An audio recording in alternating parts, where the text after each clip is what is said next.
Hello again, monster fans. Don't get too comfortable, because it's movie time. That's right. We're shedding our old skin and sliding right in to something bigger, something better, and something badder. Yeah! So clean out your closets, roll up your carpets, and wake up! It's the dawn of a new monster garage. I brought some new stuff over here. Everybody needs one of those. The pit bull with the clown mask. Is that the most disturbing thing you've ever seen? That's Uncle Sniffles. Join us now as Jesse and his gang of maverick mechanics rip, grind, and burn, transforming ordinary street vehicles into monster machines in the Monster Garage.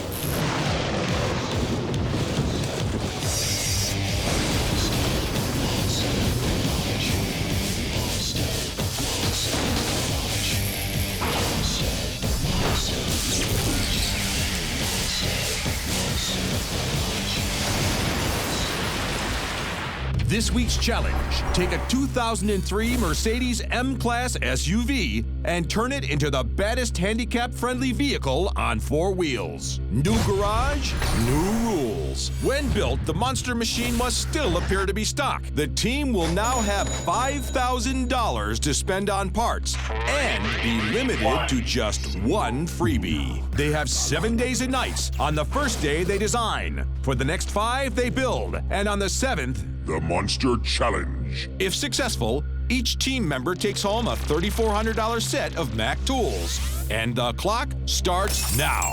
Jesse drives the new SUV into the new Monster Garage. This German automobile is about to get a monster taste of some good old Yankee ingenuity. The design team makes the first challenge of the day and makes their way up to meet head honcho Jesse James. He's a man on a mission. What's up, guys? Hey. How you going? I want to make a cool car for someone in a wheelchair that anybody would want to own. In his mind, a bad brake shouldn't keep anyone from having a bad set of wheels. You know, I get a lot of requests from a lot of people in wheelchairs that want either bikes or custom cars. And I think everybody kind of turns their back on them. To get a wheelchair-bound driver to the front, Jesse wants to start at the back. It's going to be a pretty big undertaking making it so the chair can come in through the back and then up into the driver's position. I don't know if we're going to have to lose a couple of the seats or what we're going to have to do, but, you know. Your idea is go in the back and drive from the wheelchair? Yeah, I think so, right in. Over this, you'll probably have a little hump over the suspension, but as long as it's a smooth transition and right into the driver's position. Rear access will require some type of ramp to unfold and extend out from the back of the car. Well, if we're making kind of a ramp that goes up and in and has to dogleg, you know, it's split in between the shock towers and then down in, you know, we can slope that down. Sure. Possible. Yeah. Yeah, the ramps typically, they're about 4 foot long for an 8-inch rise. As owner of Advanced Mobility, Scott's been modifying vehicles for people with disabilities for over 30 years. We modify vans like the one behind me where we lowered the floor in it 8 inches. He found a way to combine a medical engineering degree with cars. While I was in graduate school and supposed to be designing like heart-lung bypass machines, which really didn't interest me too much, I came up with a concept of getting someone in a wheelchair up into a van. It's been a very rewarding experience for me. How much does that chair weigh? About 200 pounds. Okay, and you figure someone that, you know, around 200 pounds, so it's got to be able to 400 or 500 pounds. Do you think it's a real major problem with having to duck down a little bit? Well, first of all, if we're going to build it for a person that's in that type of wheelchair, in a power chair, that tells us right away that that person has a really severe disability. You know, they're really limited. Yeah. To ask them to do anything like that is kind of tough. In 1984, a car accident left Ray paralyzed from the waist down, but he didn't let it keep him down. I've always looked at my injury as a magnifying glass. If you were a butthead before you got hurt, you're just going to be that much larger of a butthead, you know? So between my mom and dad and my brothers, there was no way I was going to get away with, you know, pitying myself or feeling bad or anything. Ray recently became the first physically challenged driver to compete in a NASCAR touring series. When I hop out of my wheelchair into my race car, I'm not disabled anymore. I just would do it till the last breath. I just love it so much. The design calls for the wheelchair to second as the driver's seat. If you put a wheelchair in there, steering wheel's going to hit him in the shins. Yeah. So you got to get that chair down to get the person so he can see out the windshield and get his knees under the steering wheel. That's going to be the trick, is cutting the floor out of it and seeing how much space we have over the rear end, over the differential. That's going to be the majority of our work. Here's how they plan on turning an M-Class into a high-class wheelchair wagon. The seats will come out. A ramp will unfold out the rear. A section of the floor will be lowered to carve out a path to the front. The wheelchair will lock in, and hand controls will get it up to speed. I think that's it. It's basic and, straight to the point. Customize it just like how we would do it for ourselves. Right. Handicap or no handicap.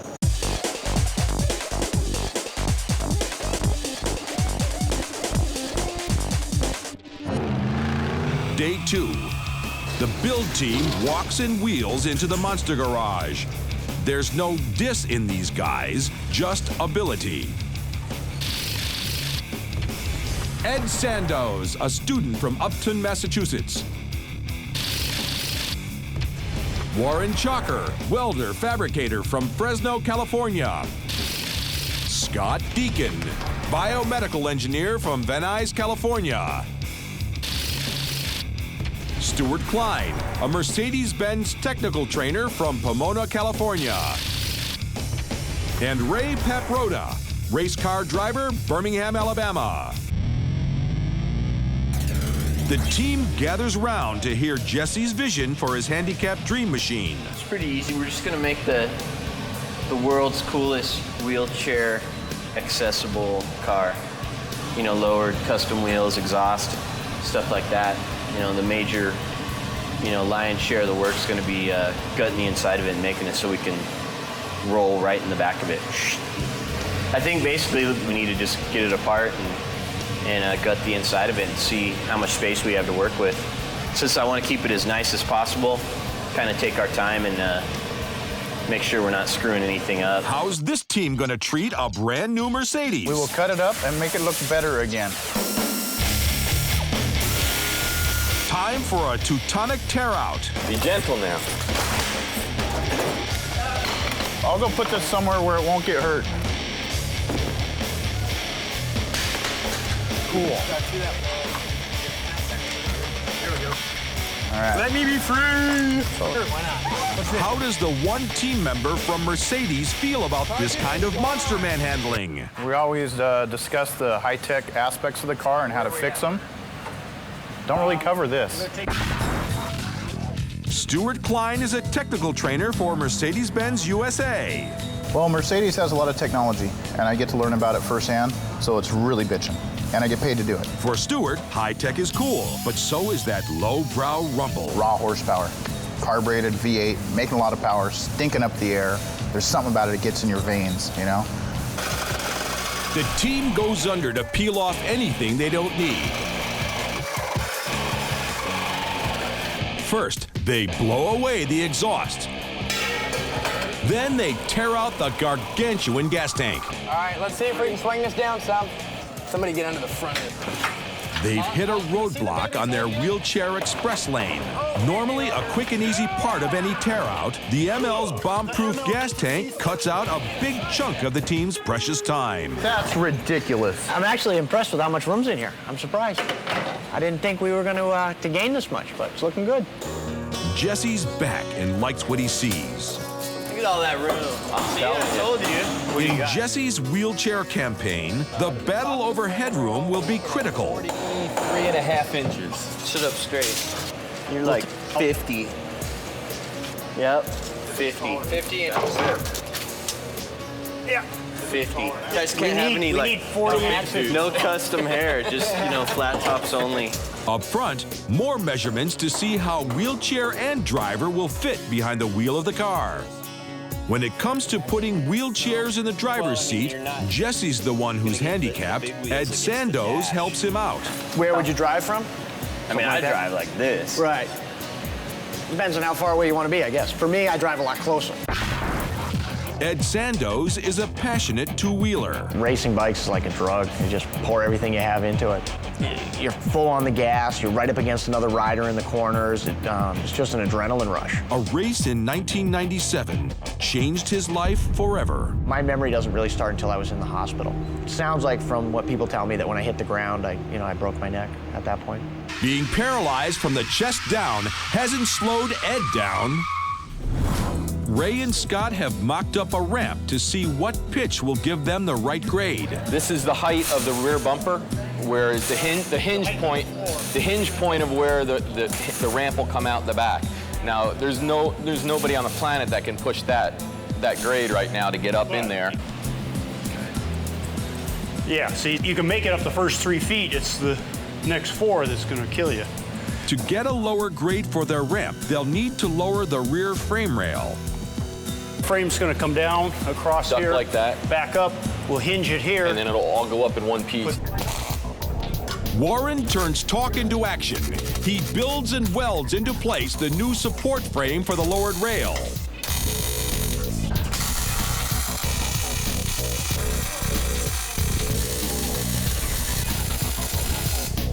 Then cuts out the middle of the too-high rear support frame.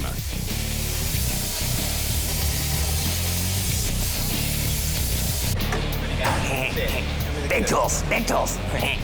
Warren Chalker is all fired up. In my working field, I like the fire aspect of it. I like welding. I like fusing metal together. No matter what you look at on this entire planet, fire can either create it or destroy it. This maniacal fire philosopher works at Prime Engineering. He makes equipment that help the disabled to walk, run, or race. To me, this isn't a job, it's almost like a mission. That makes it cool to me.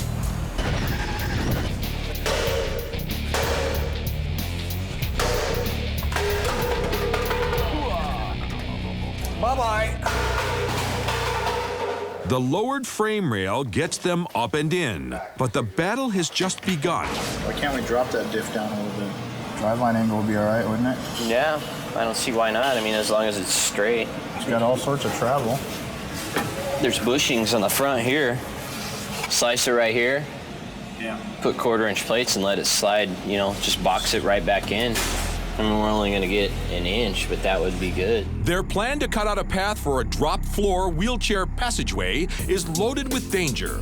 They're talking about slicing through the structural and mechanical heart of the car. The rear differential, the drive shaft, the transfer case, transmission. No team ever wants to go there, but it's the only way to the front. I think we can definitely gain an inch to play with there. Their luxury car has turned into a luxury minefield.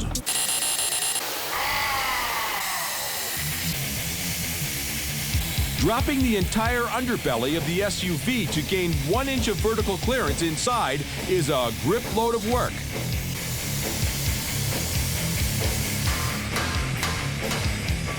Bingo, baby! At the end of day 2, this team of foot soldiers and wheelmen made slow but steady progress. The Mercedes gave up ground reluctantly. They'll be back in the trenches in the morning. Munster Garage factoid. The Swiss Kyber wheelchair is known as the fastest wheelchair in the world. The 3-wheeler can reach 72 miles an hour. Day 3. The team hits the ground strolling and rolling. They start outside in the junkyard checking out one of Scott's conversion vans. That doesn't look too bad. Jesse wants to see how they handle the handicapped in the straight world before applying the monster twist. With ours, this piece here we were going to put right into the top, right? Well, or you can put it on the bottom. Yeah. Is that a gas shock or what is it for the hatch? This hydraulic. Is it? Yeah. So we're going to try to do that same type of thing, like a ramp that comes out? Well, except because the ramp's so much steeper, what we're thinking of is roll onto the ramp, then have the ramp come up like this and roll in. That's cool. If we can't get the wheelchair in the driving position, we could use a seat like that comes back and swivels. Bring chair up, slide right over into it. That's pretty cool. We're going to have a pumpkin hump, too. Right? Yeah, we'll be a little ball. Piece of cake. You just have to pop a wheelie over it. The 6-way chair is pretty slick, and Ray is thinking it might be the way to go. The seat would come back to about the back door and turn 90 degrees, and the person would transfer from his chair into the seat. The seat would take him underneath the steering wheel, and he would drive from a very comfortable location. Right now, even if we do get the seat to where it can, the wheelchair to where it can fit underneath the wheel, your head is going to be right at the roof line of the vehicle. So even if we do accomplish what we're trying to accomplish right now, it's going to be an awkward driving position at best. You ready? The team picks up where they left off the night before and start by lifting the car and lowering the differential to its final resting place. I would put one corner 1.25 inches, tack it, and get the other. With the car raised and the differential still on jack stands, Warren welds it into place.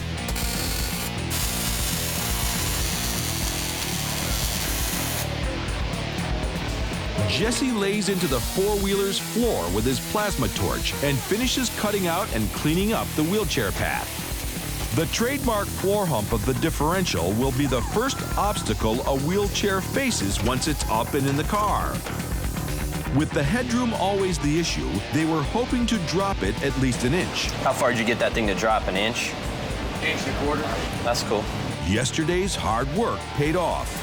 Minus the steering column, the wheelchair goes in the front for a quick look.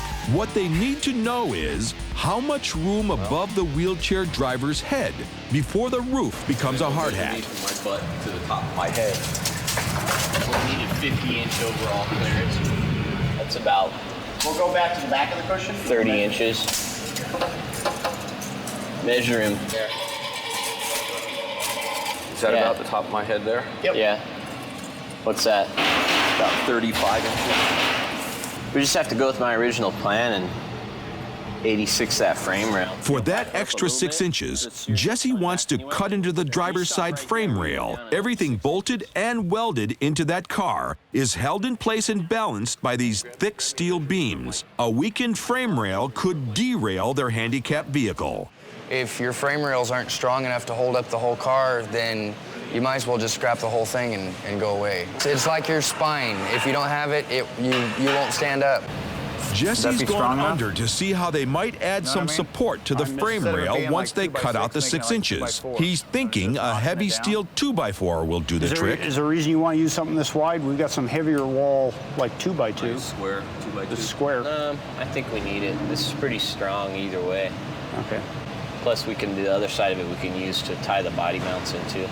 And then live with having this half of this hanging down, and then we can box it in. Yep. But that whole big long piece of tubing is going to look like crap. I want to keep the looks-wise and aesthetics like our #1 priority. Scott goes Jesse one better and welds 2 2x2s together, making a totally bomb-proof, even stronger 2x4. Then shows Warren how it's going to lay under the original frame rail. We're going to tie into the frame here. This frame rail right here is one of the most important pieces of a vehicle. If this does not function like we need it to, then... We're all going home early. Yeah. Stewart installs spacer blocks so that the transfer case can be lowered by 2 inches. Now we've got it down, we can cut the cross frame that's got the torsion bars on it and drop it down too to get the drivetrain back in alignment. With the weight of the car on his shoulders, Warren finishes welding the beefy 2-piece frame rail together. That's it right there, baby. Right up on the jack. And Scott likes what he sees. That's a frame rail and a half, man. Oh. Perfect. The wheelchair ramp and drop passageway that Scott bent and molded from sheet metal in his shop last night arrive at the garage. Take that one. That's scrap. The rear floor pan is a nice fit, but they'll need to cut a hole in it to clear the differential. Let's start with that.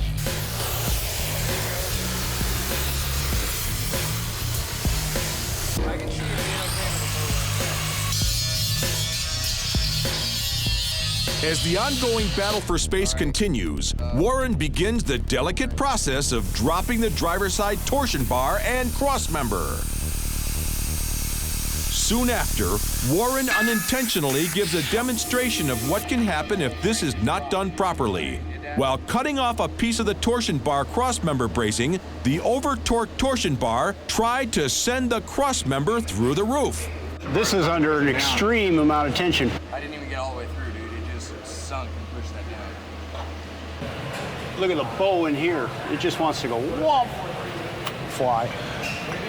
In the cross frame. To avoid any further danger, Stewart uses a tranny jack to take the weight off the front suspension and allow the torsion bar and crossmember to be removed safely. Well, now we can loosen the torsion bar, and then you can move it, because it ain't going nowhere now. Because that was a pretty major support there. With the load lifted, Warren finishes cutting out the torsion bar. The new 2x4 steel frame rail is ready for install, but heat will be an issue. If Warren keeps the welder in one spot for too long, the steel can weaken and the frame could warp. Try not to get too hot because this thing shrinks. Do a couple inches and go somewhere else. Yeah, that's what I'll do.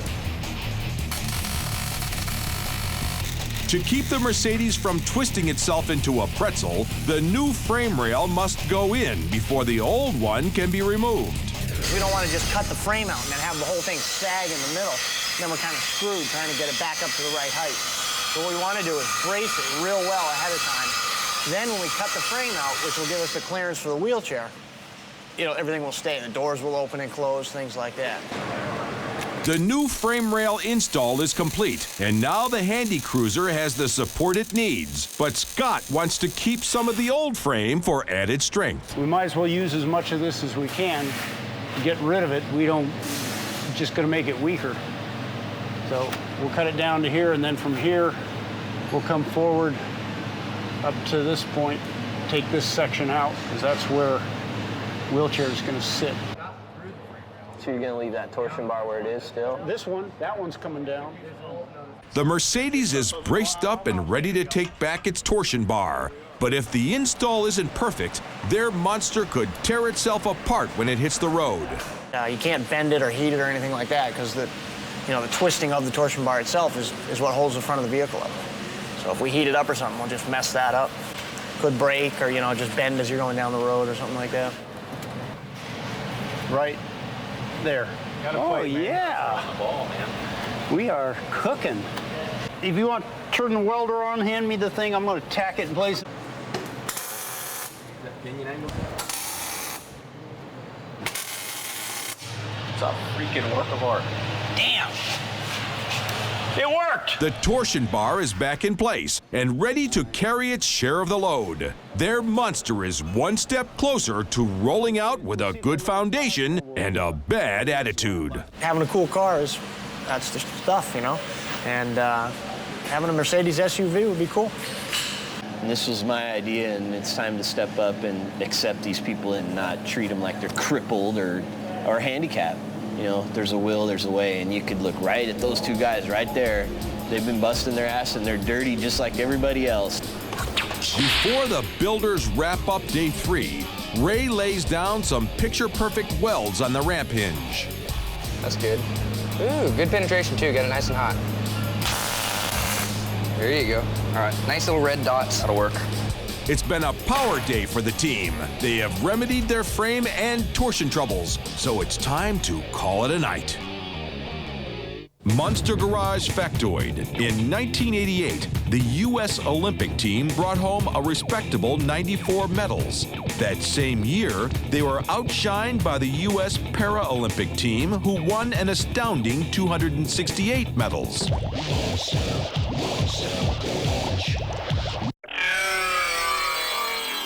The Handy Cruiser build team shows up ready to get rocking on day 4. It's time to build. Engineer Ed begins his day by using the most powerful tool known to man, his brain. Their steel ramp is heavy. Once lowered, it's going to need some help getting back into the upright position. 2 cables will lend some extra lift, but they need to be mounted in a way that takes the stress off the end gate and hinge. These bolts are going to get welded in right underneath this seam here, and then the cable's going to wrap around the bolt. And when the cable first starts pulling up, it's going to close this ramp up. I should say the end gate. So once the cable gets there, it's going to stop, and we want it to pick the whole ramp up, but we don't want to pull just off this flap here. So what we're going to do is we're making some little bracing. That's perfect. And then you want me to open that up? Yeah, that's going to hook over that bolt. So once this end gate gets up to this position, it's actually going to be pulling off the floor of the ramp. The bolt is going to hook onto that. You're like Wile E. Coyote's super genius, dude. To put the lifting power in their Super Duty springboard, they'll use 2 heavy-duty winches.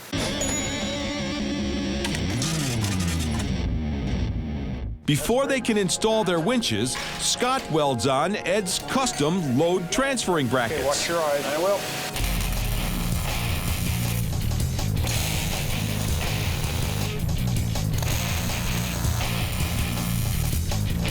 Cute. That's what it's supposed to do. The entire project hinges on the ramp. The team gathers while Scott tacks it in place.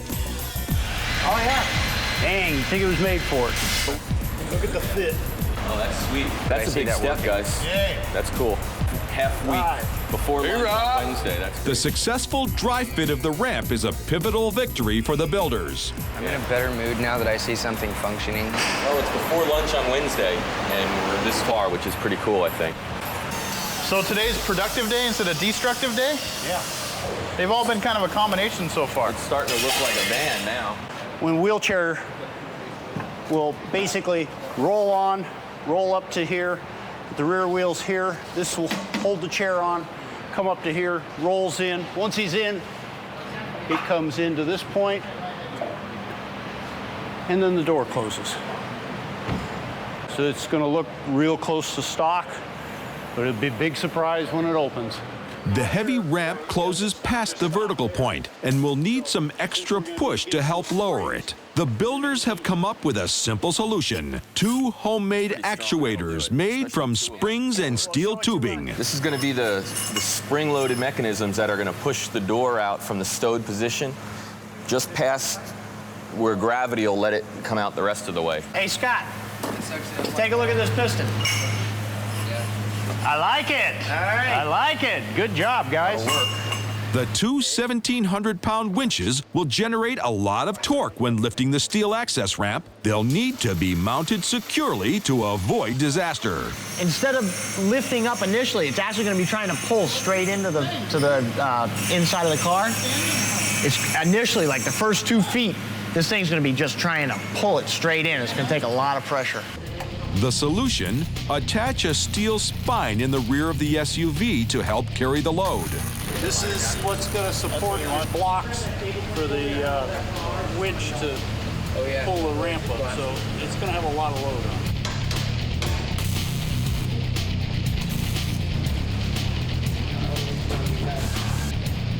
The floor pan for their Monster's midsection is ready to install. It's got to be down, but it's got to go forward. Whoa, that's it. Stop. All we got to do is put it in the middle section and clean it up and weld some stuff in there for right now, but it's still a lot of work.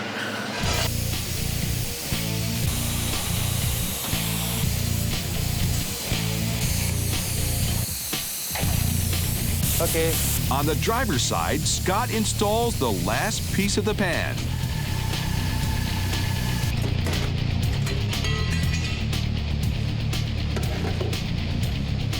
That's it. The new wall-to-wall steel pans are ready for a stress test. Hoo-ah! Look at that! All right! Can you get all the way up there? Very comfortable position right there. It's fine. All right. Let's try closing the door over. Oh, closed. See that? That's perfect. That's it. That works. Yeah. Now we got to make it run. Yeah. It's only Wednesday afternoon, so. It's a big victory. Yeah? It's a big victory. The ugly hump rising out of a hole in the rear floor section is for the top of the differential. It can't be avoided, so Jesse bangs out a slick pumpkin cover. That's to get us started in the right direction. A master of many tools, Jesse always draws a crowd when he puts the English wheel to work. We've got one of these in our race shop, an English wheel, and I've never seen anybody use it. Everybody says they can use it, but nobody ever uses it. Jesse James. Hey, why don't you turn that off and come learn something? Today, Jesse Jr. is Come on, spending some SpongeBob. quality time in the garage with the old man. You know what I want to be when I grow up? Just like you. You want to learn how to weld? You see anything? No. See that? No. All right, good. Okay, go. I learned when I was 12. He could learn when he's 6. Cool?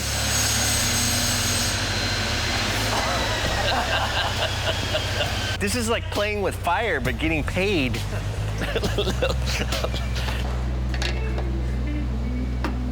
The winches are locked down, but will the ramp rise up?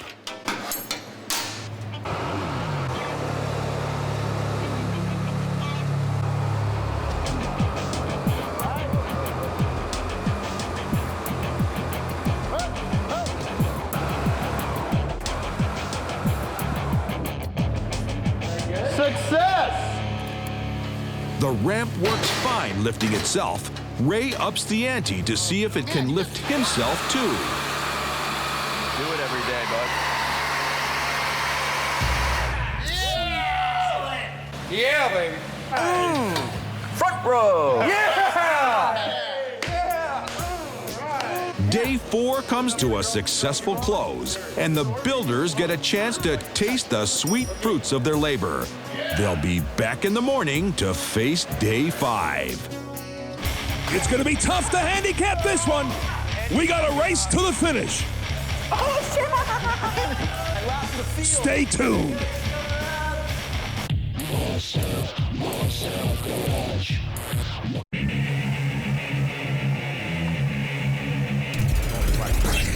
It's a new Day 5 in the new garage. The team's found some new energy to match it. What's up, buddy? Down to a man, they know what needs doing. They just need to do it. Newly arrived packages are gutted like fresh fish. Their first catch? Hand controls to make their monster respond to the flick of a finger. The new hand controls will install neatly under the dash once the dash is gone. Stewart makes some room. The next box reveals another cool and crucial item, the docking mechanism to lock a wheelchair and operator into driving position. You see the bolt in the bottom of Ed's chair. This sits on the floor in the driving position, and when he drives in, locks like that, holds him in place. Pushes a button on the dash and can back out. And like it says, easy lock. FMI shows up with hydraulic pumps and parts to help lift the heavy rear hatch.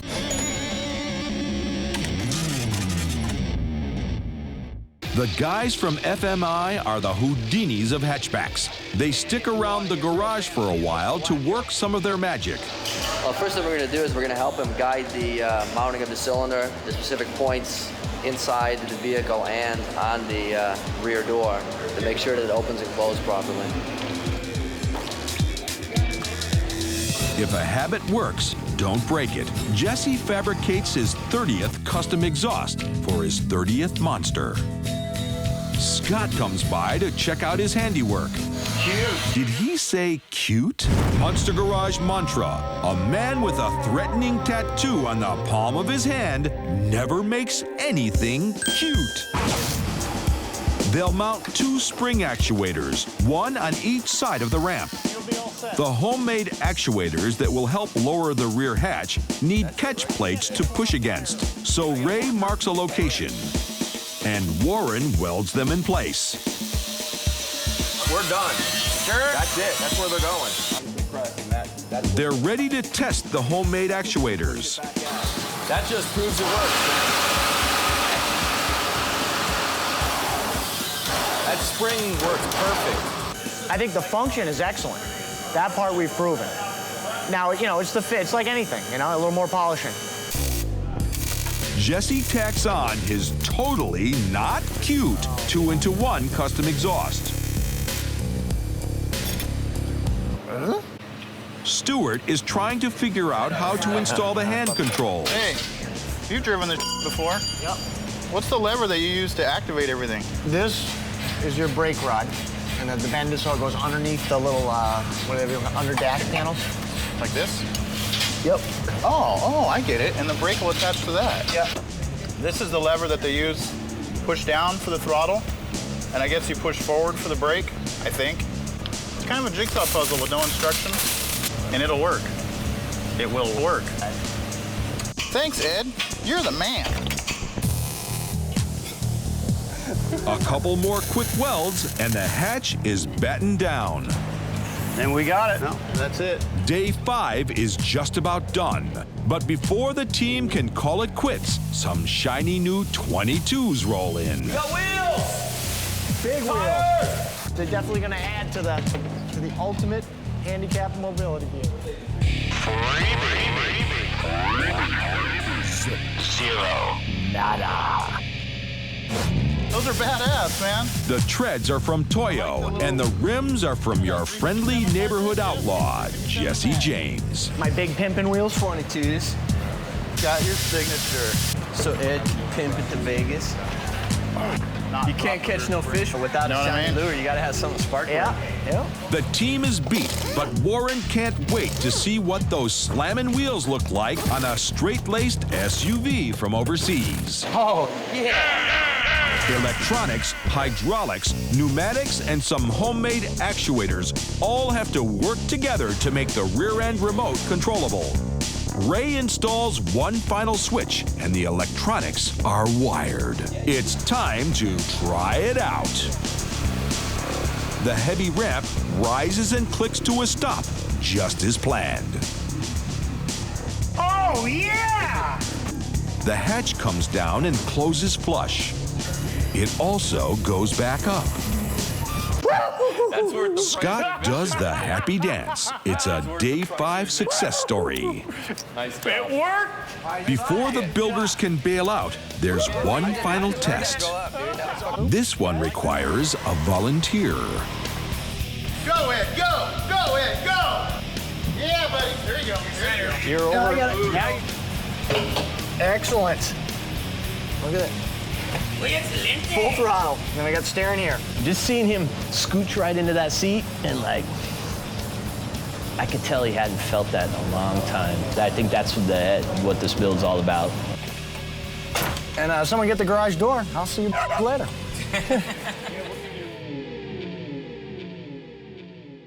Day 6, the final day of the build. The last item on their shopping list is in the house. Look, I got a fuel cell and I came with a free guy in a wheelchair. The team's been waiting for this baby all week, and now they can finally fire up their monster.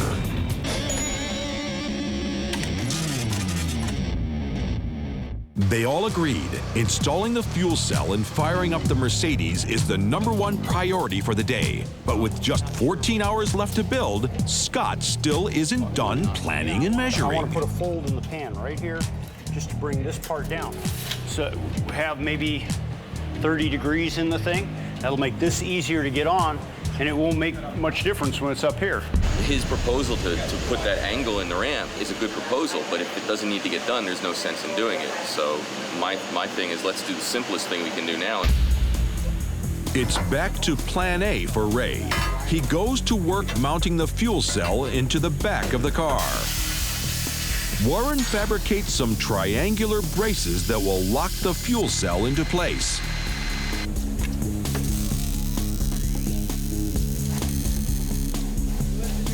The fuel cell is braced and buttoned up, and Scott is still pushing his idea of breaking the ramp to lower the incline. Warren is always ready to play with fire, so Scott puts him to work on the ramp. He was getting grouchy because he was running out of welding. I was having fire withdrawals. It's kind of like, you know, you go so long without getting any and... Ray gives the revised ramp a trial run. Now, isn't that easier?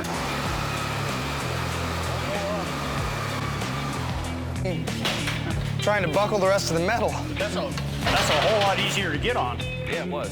To cap off their handicapper, a little something extra. Disable this, ya weenie. Added horsepower at the push of a button.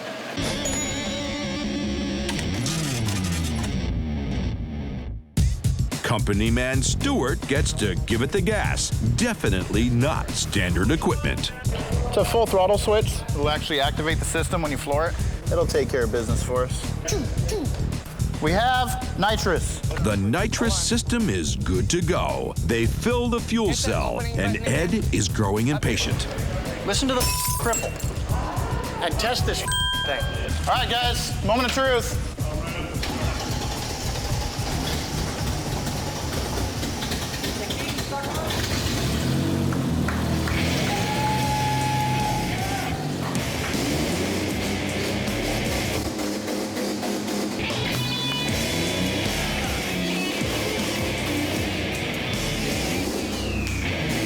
The team successfully fires up their monster.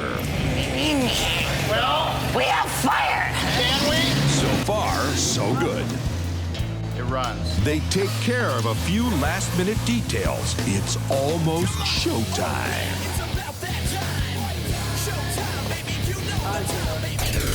They're ready to release their beast. But when they get it outside, their monster sounds like a clunker. One of the universal joints is rubbing on the floor big time.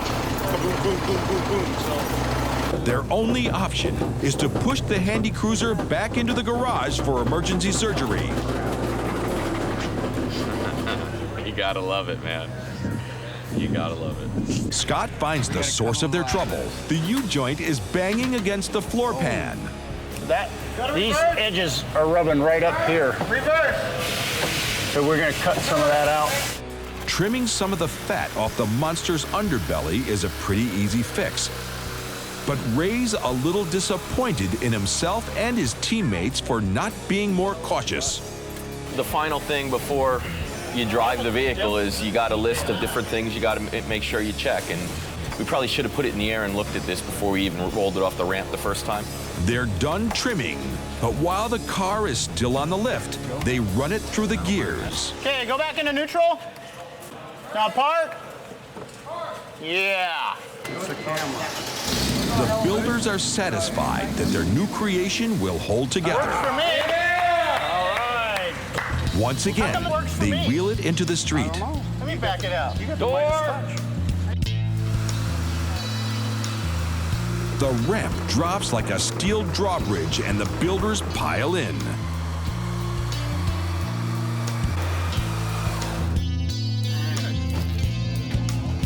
Their new monster is still bopping out its own beat, but it's running good, so the builders take off on a joyride to West Coast Choppers. Oh, watch my life.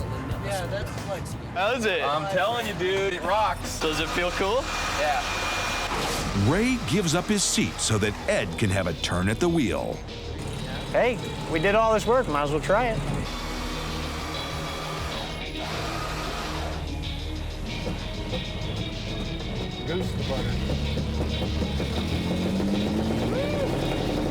After a long week of monster modifications in the garage, the team has successfully transformed a German-engineered SUV into an all-American, handicap-friendly strip cruiser. Good job, guys. Thank you, man. Awesome. Appreciate your help.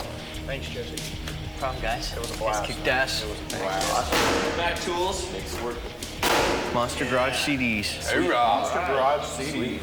All right, good job, guys. Appreciate it. But before hitting the highway, the new monster gets a new non-skid interior from Line-X. Then, monster painter Tom Pruitt lays on a thick coat of flaming flash, and another brand new monster comes into the world dripping with attitude.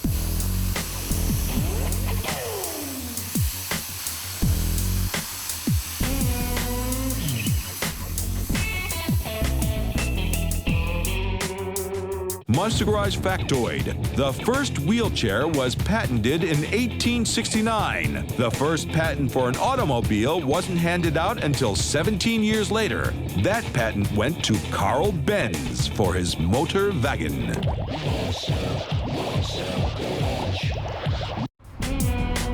The Big Swag here along with my partner, Frankie Whiteside. Right, Swag, our destination, Valencia, California, just north of LA. Jesse and the boys took a Mercedes SUV and turned it into the baddest handicap-friendly vehicle on 4 wheels. We'll let the man himself tell you why. And this was my idea, and it's time to step up and make, accept these people into our society and not treat them like they're some freak or crippled or handicapped. The Monster Garage producers have found a young handicapped dude who might dig the new monster, and Jesse's gonna blow his mind.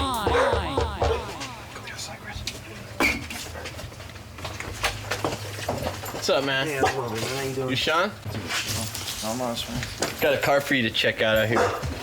Car? Yeah, you want to take it for a spin? Okay. Let's go check it out. Unless you're busy. Frankie, give us the skinny on the kid. Well, Swag, his name's Sean Tobin. He's 25 years old. He had an accident 4 years ago that left him paralyzed from the chest down. He and his mom, Delinda, can tell the rest. By the skid marks, they said I was going approximately like 137 miles an hour when I crashed. And I don't remember anything, but I mean, I flew out of the car somewhere. I was found about 170 feet away from the car. And I was in a coma for like 6 weeks. I was pretty messed up. The whole time they thought I was gonna die. When he had gotten out of rehabilitation, it was 9 months after his accident. He wasn't home 3 days, and I came home from work, and he was bent over a motor trying to take it out. So, I knew there was no stopping him at that point. No stopping him? This dude is Monster Garage material through and through. You're damn right there's no stopping him. Check it out, Swag. Jesse's gonna let the kid take it out for a test drive. I don't think I'll be able to drive it, though. You can drive it. It's got hand controls? Yep.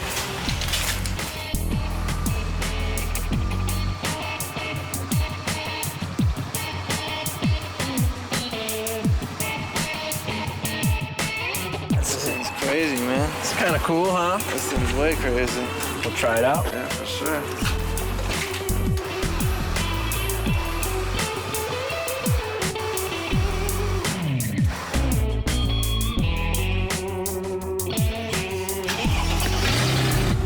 This thing's crazy, man. Yeah.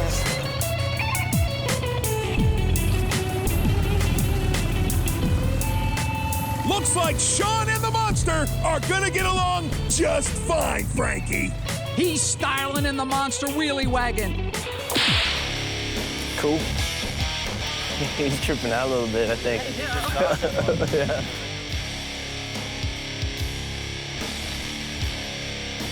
I guess that's that. Oh yeah, Sean's big pimpin' now. I suppose it didn't help that I told him to take it and don't come back, right? Looks like Jesse's out of here. What about the monster, Swag? I guess he'll come back later and get it.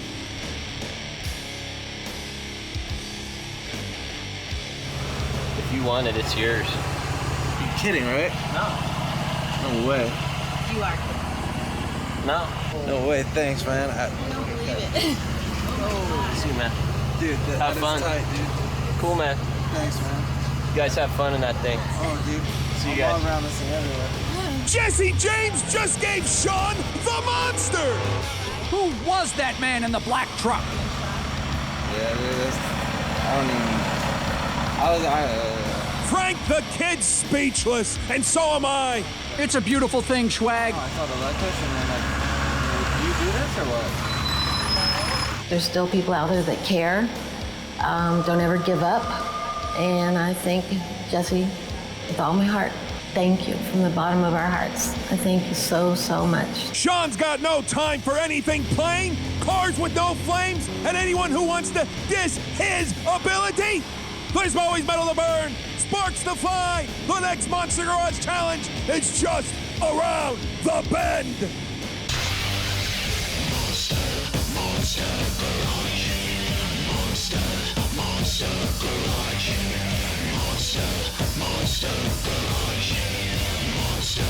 Monster Garage.